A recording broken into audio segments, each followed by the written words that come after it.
right, just put my boater in. They got a real operation here. They got, I don't know, let's see, 9 ramps. They're directing you right into all of them. They're directing you in parking over there. This is first class, baby. And if the co-angler can't back you in, they got that service too. That's right. Only costs you a donut and coffee.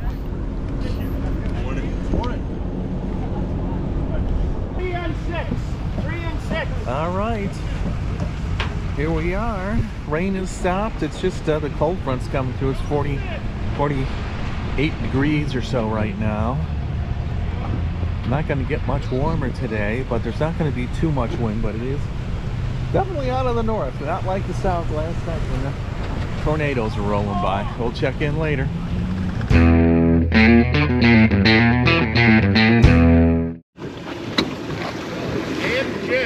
Yep. Yes, sir. This guy ain't moving. Oh.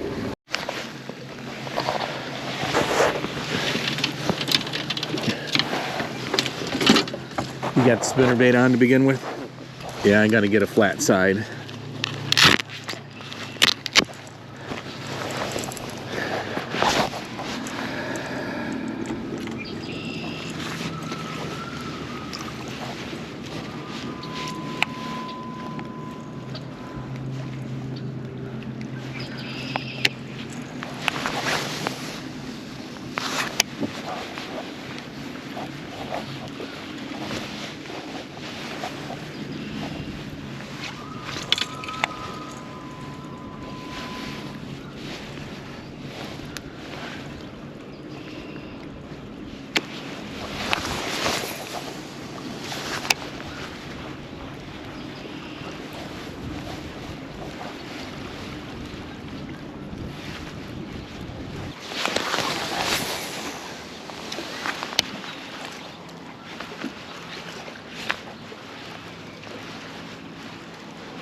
Oh, saw some minnows jump over there.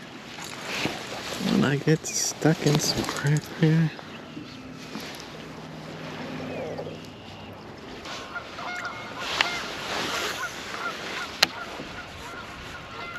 Juicy piece of structure here.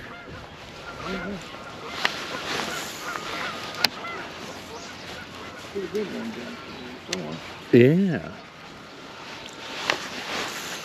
This whole place, I've been hitting rocks all over, popping them.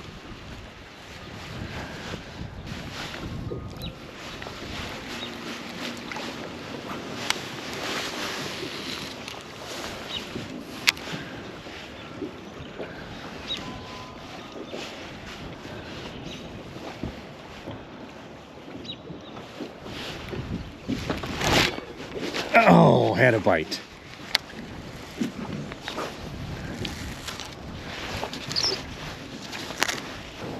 I'm gonna say that was a 12-incher.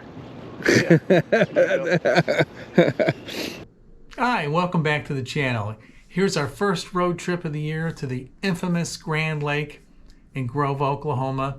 I hope you previewed the on the road video on the planning, the logistics to get there. And what had happened was they had 3 or 4 days really warm, like 80 degrees, 70 degree days. Bite was really getting on. Fish were starting to move up.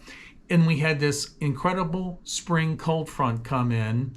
And we had tornado warnings. And there was a spotted tornado down by the dam of the lake. Now we were on the upward side here by the stream here in Grove by the Wolf Creek boat ramp. But still, conditions totally changed overnight. It was like 80 degrees when I pulled in. And it was 46 degrees in the morning. It had rained. We had like 50, 60 mile an hour winds. We had hail. So we're all bundled up for the get-go here. And anyway, so, you know, my boater started out throwing that spinner bait, famous bait on Grand Lake. I had one too, my bullseye bone, one that I threw for a while too. But I was trying to do different stuff behind my boater. I first started with that little OG Rapala. No, I started with a Fritzside. That's right. I started with a little Fritzside 5 red crankbait here. Hitting a bunch of the rocks, feeling good, not seeing much action. Saw a couple of shad there. Then we came in around the bay a little bit, and I was throwing a jig up by that swim raft. I do really good by those swim rafts. And I just felt a little peck, peck, peck. I didn't know if it was a rock or a fish at first. And then it slowly started moving away. And I'm like, okay, then, water's cold. Wait a couple seconds, went to set the hook. You saw I had him for like a second. And that was it. Who knows? Was it a big one? Was it a small one? I'm going to say it was a 12-incher.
This has got to be a big time spawning pocket.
Yeah, all good looking stuff. Yeah. Wonder if the storm chased them a little deeper. I wonder if they backed off a little bit with the cold front. I don't know. I was wondering that too.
Nice.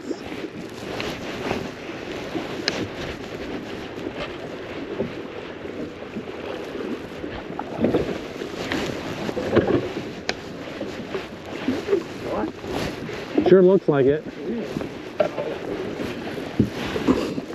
Oh yeah, tell by his jaw.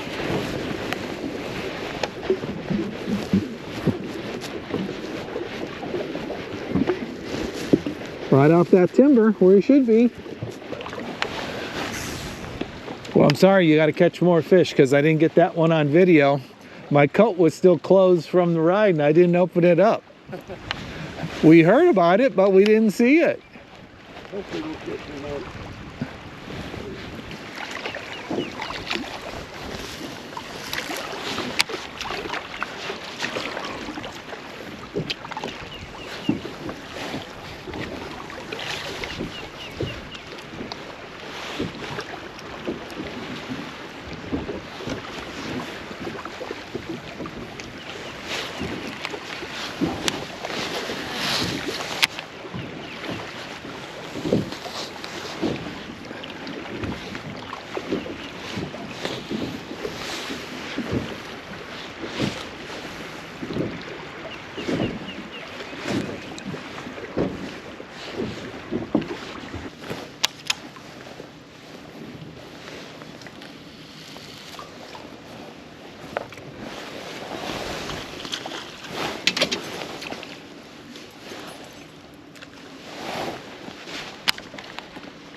Well, that's a good sign. They're just almost jumping in the boat here.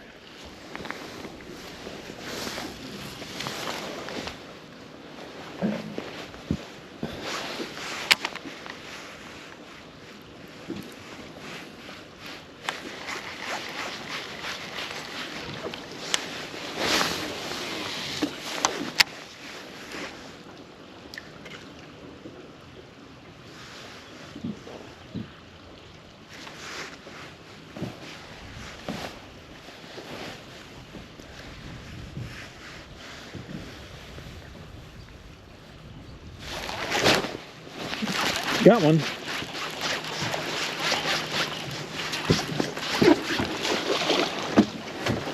Should be a keeper, I think. Maybe. Just maybe. Thank you, sir. Nope, 13 and a quarter. Board is right behind you. Oh. See where it says nitro right there between the live well? Oh, that's right. That's where the nitros are. Oh my gosh. He's just going to make it, I think. Let's do it the other way. Yeah. 14 and a quarter. Look at that.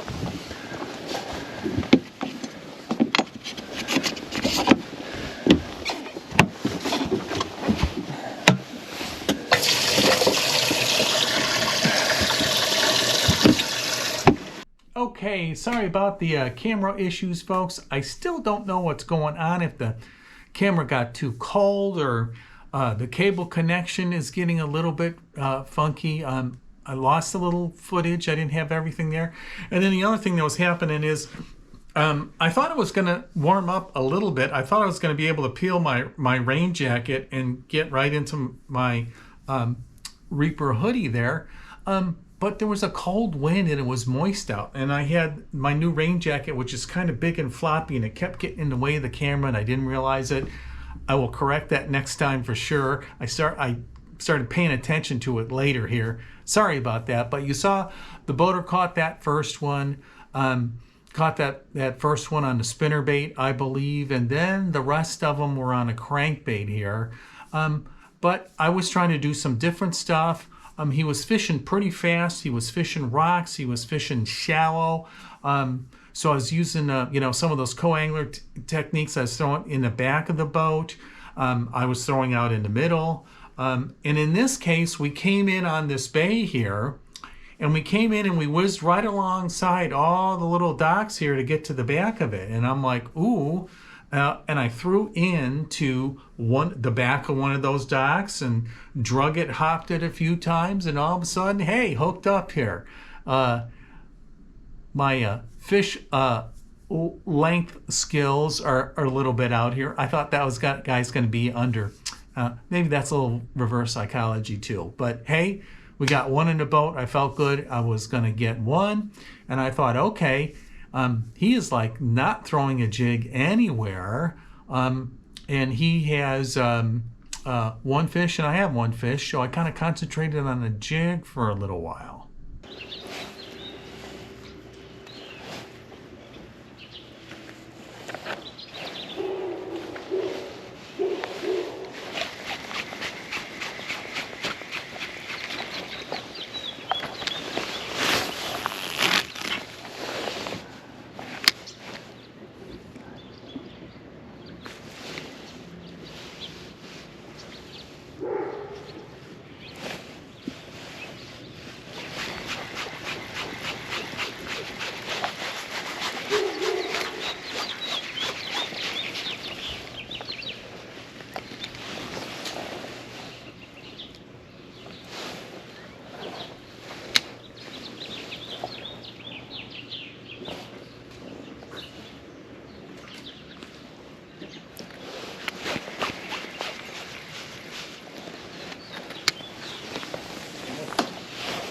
Bite.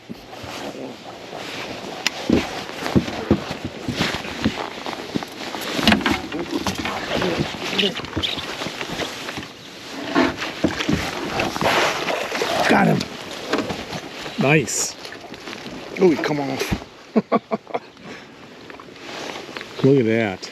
That is a fatty. Mm-hmm. Just set it down. I'll get it. Let this fish put it up. Here, I'll put it over there. Yeah. Getting ready to spawn, don't you think? Uh-huh. Is it a female? Oh, yeah.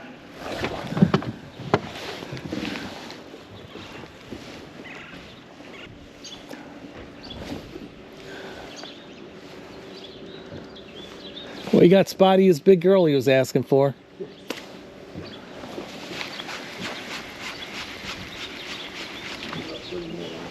Yeah.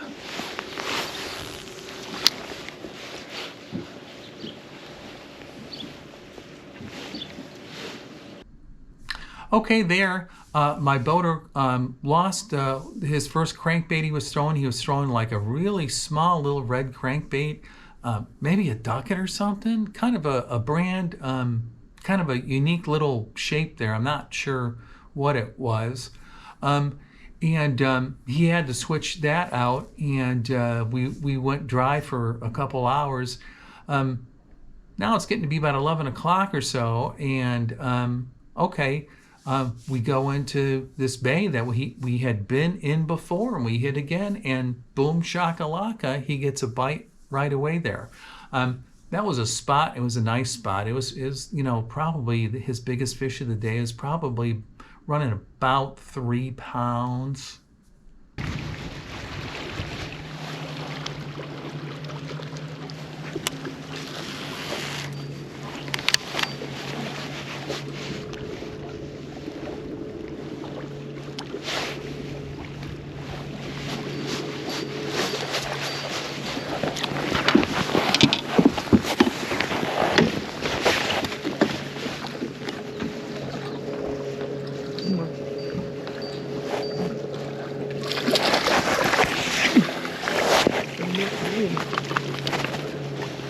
Yeah. Man, they must be just nipping at it with one hook, right?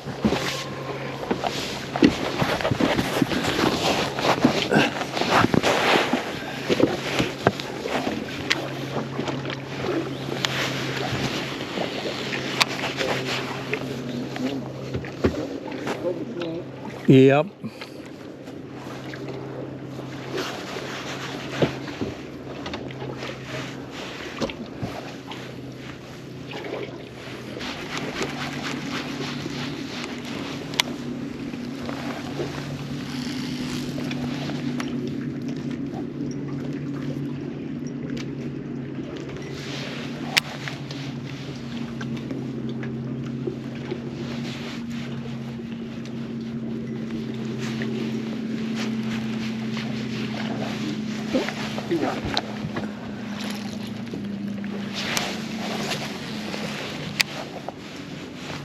Okay, they're liking the moving bait all of a sudden.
Yep, 3:30 is our check-in. Yeah, 12:38. Yep. I'm gonna turn the scope on so I can at least look at it. Yep. You are free and clear for the rest of the day. 12:39 on video. No discrepancies.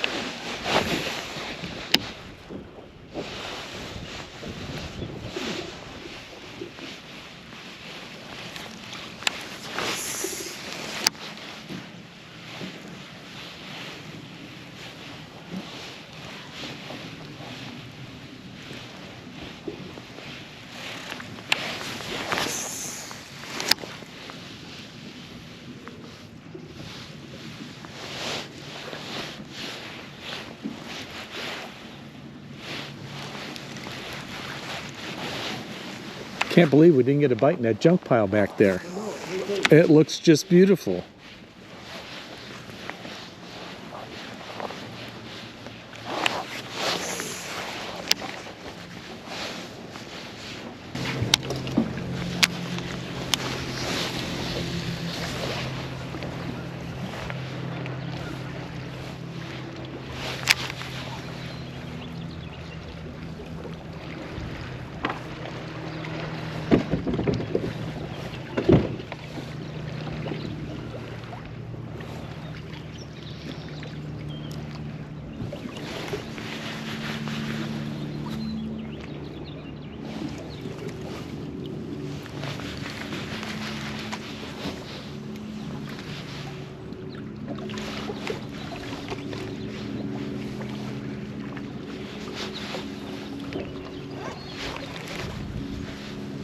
There's stuff all over here.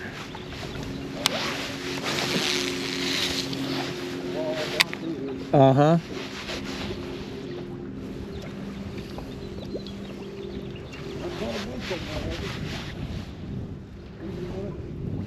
Oh yeah, these wood piles just hold them.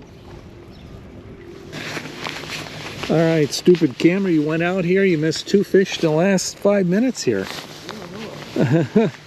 Started to mess with it, it just started to reset and resetting itself. I'm like, I can't mess with this thing, I gotta catch a fish. And then you caught one, and I threw over on the right hand side and got one too.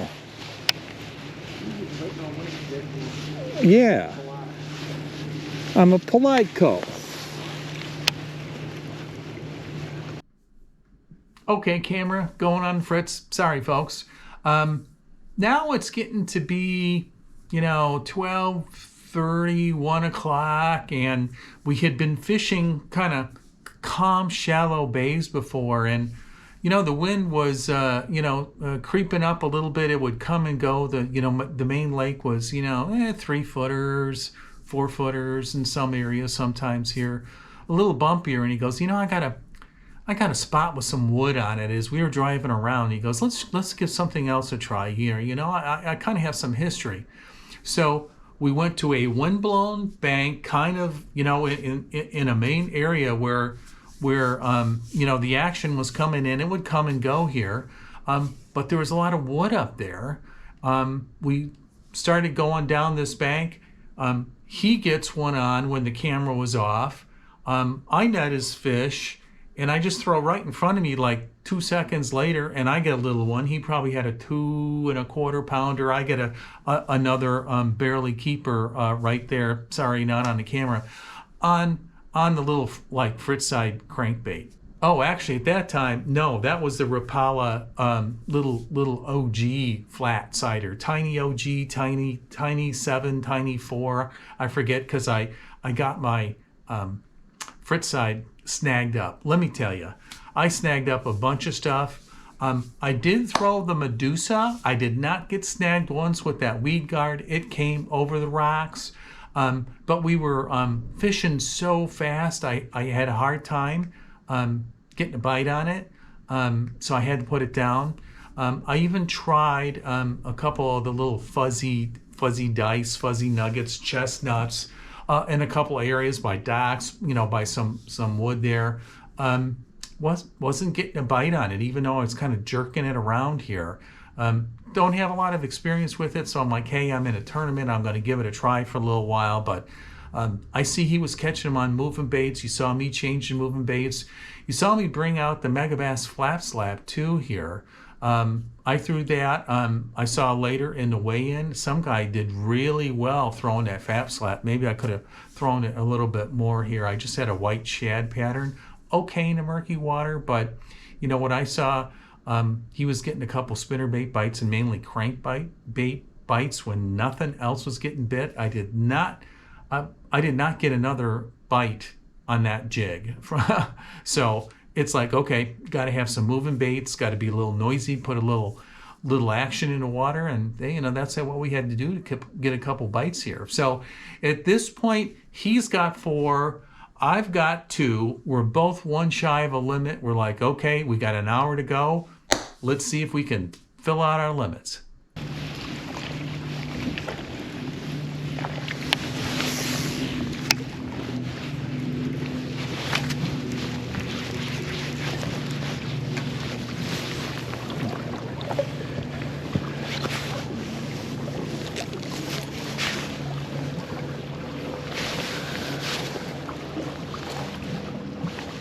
All right, we basically got an hour. We just need 1 and 1 more.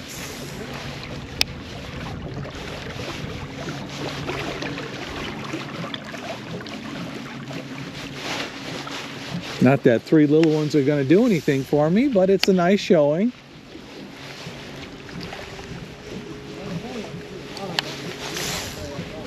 Oh, yeah. Yeah. I bet 50% of the coves will blank.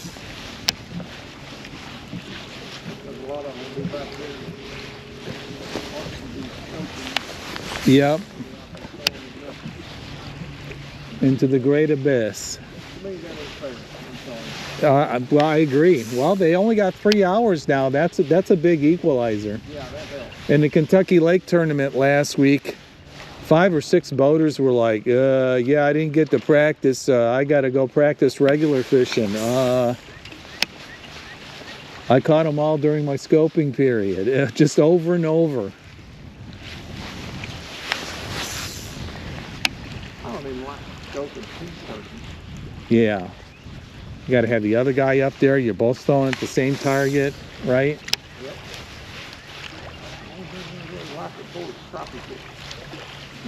Yeah, yeah, you can slay crappie on him.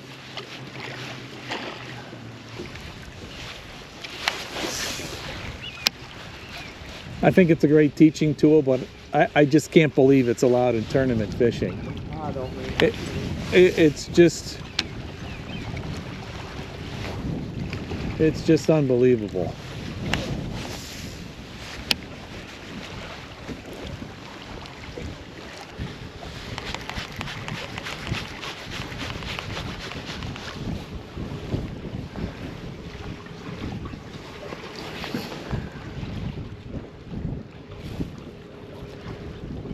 All right, 229 hour of power.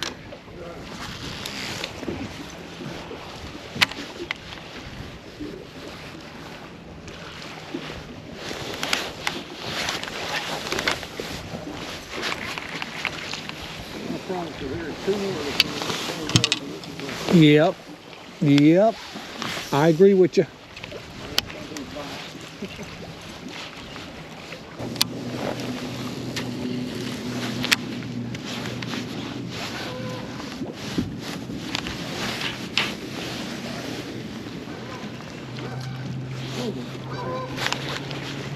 Oh, I had a bite. Did you really? Yeah, but I think it was a short. I just saw him a little flippy a little bit. He looked short. But just that hardly bite again, and it just started swimming. I thought it was a little snag again. Yep. Yep.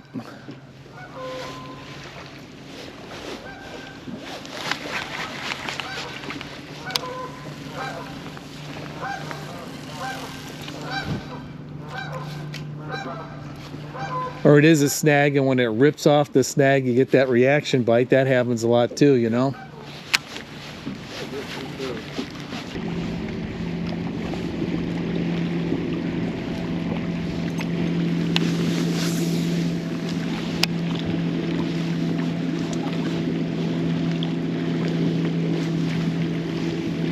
You have one?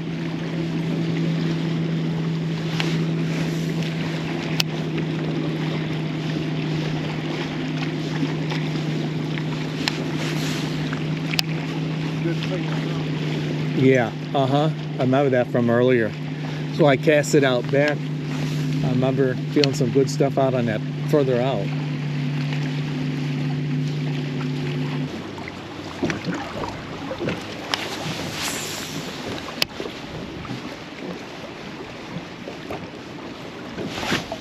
Oh, got one.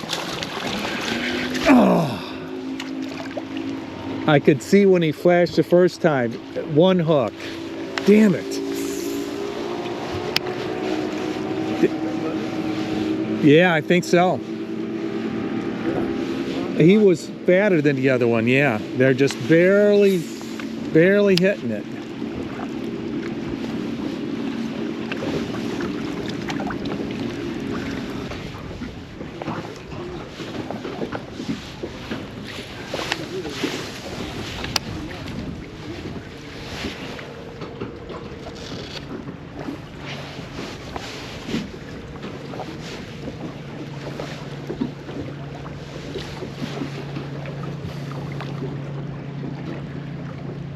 Oh, there's the first bait balls of the day I've seen. Oh, yeah? Yeah. On downscan.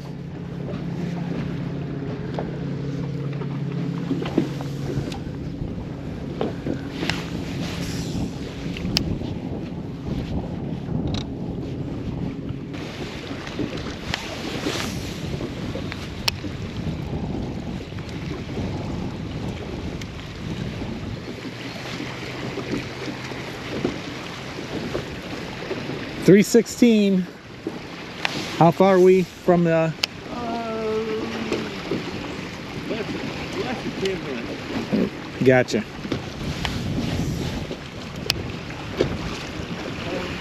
A miracle could happen.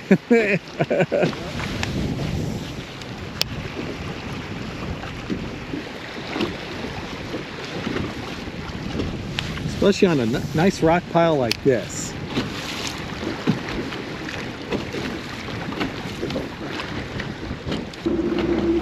Well, we almost got there. We had them on probably, right? We were this close. I will have to say this. It didn't warm up much today. No, I saw that was the forecast too. Yeah, and I think that hurts more than anything. Yep.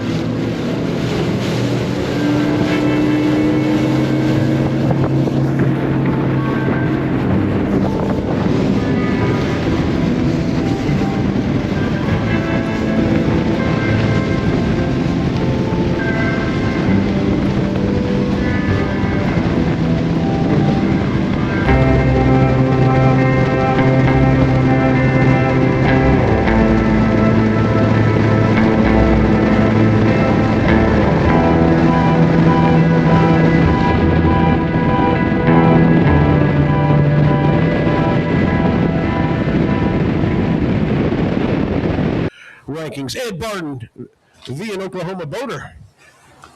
$35,000 in earnings. He's got 4 today. Looks like 4 pretty good ones for 11 pounds and 10 ounces. Mr. Ed, how do you catch them?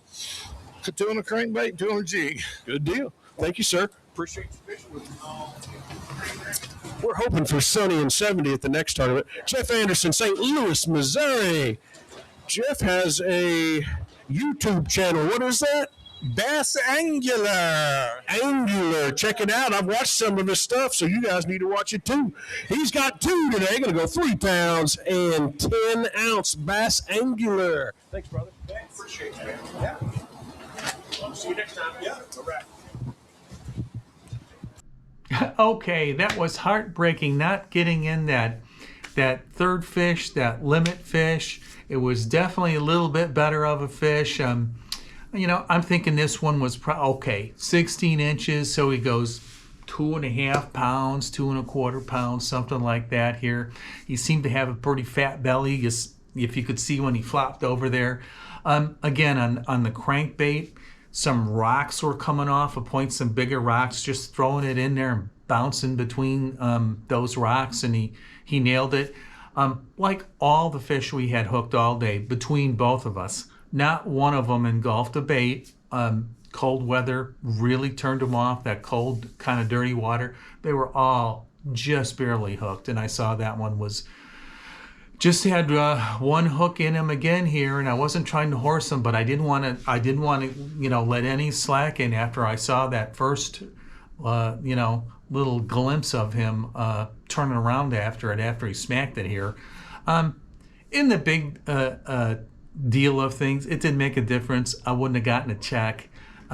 It took like 11. The winning co-angler had 11 and some change, and it was 10 and some change, and then 9 and some change here. I would have needed to upgrade one of those other fish that caught like a 4-pounder. I think it was 6.5, 7 pounds to get that last check. Doesn't even pay back. But I had a great time out there. Ed was a great boater, really nice guy. We had a good time on the water, had some good conversations here, and I learned a lot about Grand Lake. We're going to go down there for the regional. I got a little bit of a feel. We only went maybe we went up into the the headwaters a little bit, about 2 to 3 miles northeast of the boat ramp, where all the rivers come in and feed. We didn't go really far up it or anything, but some of those dirtier, shallower areas. And then after about 10 o'clock, we went 2 or 3 miles south, not that far south. I don't even think we made it to Shangri-La. I'm not sure. But I saw that part of the lake. I got a better feel for it. It's nice just to go there once, and hopefully we're back there again for the Ozarks Regional. We'll be down there with 3 other divisions here in October, and I'm going to look forward to that. So hopefully you enjoyed the road trip. I know I did. Chalk another one up for the list. Okay, coming up next weekend, I'm going to be with my brother-in-law taking the boat out for the first time in Pana and Shelbyville, or maybe some other lake we'll go to here. Week after that will be March 28th on Center Hill Lake, another road trip. It's not on the Tennessee River, in case you saw the Bassmaster series here. It's like a highland reservoir, but it's a beautiful lake. And I see Alex Roberts out there. He loves that lake too. How you doing? And then we'll be down at the Ozarks next division BFL. That'll be on Table Rock Lake on April 4th. And then we have a big week there because we have that. Then we have the Kentucky Lake Toyota Series 3 days during the week.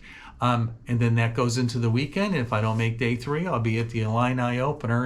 And if not, well, that'll be a good thing too. So really going to have a lot of jam-packed action coming up. And thanks for coming along for the ride. If you guys are still here, you appreciate the content. I'm up at 600 subscribers. It would really help if you guys like the information that you subscribe here. I also have some members packages. They're really cheap. They just help me out, you know, pay for some road money, some entry fees, some gas money, some food, maybe a little tackle, a little something here. Put it back into the channel and, you know, see where you guys want to see me on road trips. Until next time, take a kid fishing, keep your lines tight.